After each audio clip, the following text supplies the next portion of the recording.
One day you came to me and asked, "Can you tell me a motivational story about procrastination?" I smiled and said, "Sure, I'll tell you tomorrow." You nodded and left. The next day, you returned with the same request. "Can you share that motivational story on procrastination now?" Again, I replied, "I will tell you tomorrow." You seemed puzzled, but left. On the third day, you came back once more, determined to hear the story. "Please tell me that story about procrastination today," you said. And once again I responded, "I'll tell it to you tomorrow." By now you must be thinking, what is this? This keeps getting postponed. Well, that's exactly what procrastination is, putting things off for tomorrow, waiting for the right time. But the truth is that right time never really comes if we keep delaying. Postponing important tasks, thinking we have plenty of time, is a form of self-deception. We convince ourselves that we'll do it later, but later often turns into never. Now, since we've talked about procrastination, let me finally tell you a story to illustrate this. Once upon a time, in a bustling city, there was a wise and successful businessman named John. He had two sons, William and Edward. As John grew older, he realized it was time to pass on his knowledge of the business to his sons. But he worried that his sons weren't absorbing the lessons well enough. To test their understanding and dedication, John came up with a plan. He called his sons to him one evening and said, "I'm going to place 2 bundles of sticks in the shop every day. Each of you must take your bundle home daily. Do this every day without fail." Both William and Edward agreed to this simple task. The next day, John left 2 bundles of sticks in the shop. William, being diligent, picked up his bundle and took it home as instructed. Edward, however, thought to himself, "Why carry just 1 bundle? I'll wait until there are more and then take them all home at once." So, Edward left the shop empty-handed that day. The following day, John placed 2 more bundles of sticks in the shop. Again, William took his bundle home, but Edward decided to wait another day, thinking, "I'll gather more sticks first, then I'll carry them all at once." Days turned into weeks, and weeks into months.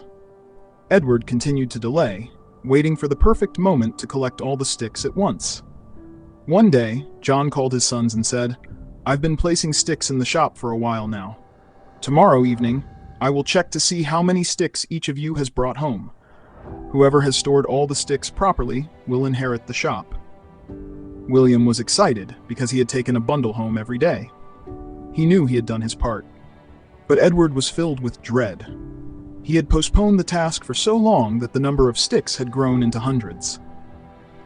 The next day, Edward went to the shop and saw the enormous pile of sticks he had ignored for months.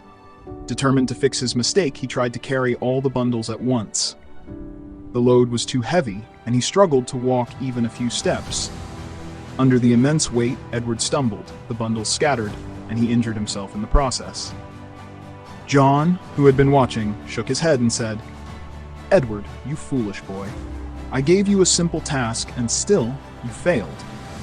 If you had taken 1 bundle home every day, like your brother, you would have easily completed the task.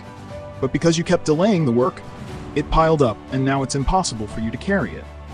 John turned to William, who had completed the task as instructed, and said, "Because you took your work seriously every day, you're ready to take on the responsibility of the shop.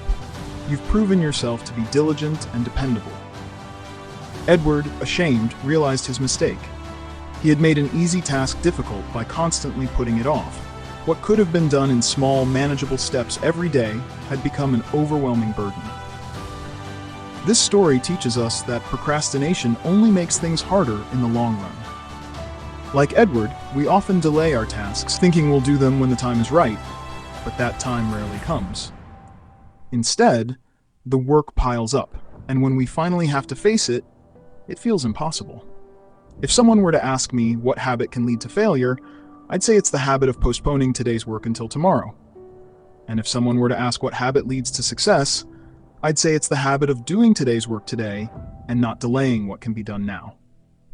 So stop putting things off. Stop making excuses. Do what needs to be done today, right now, because the present moment is all we have. The time to act is now, not tomorrow.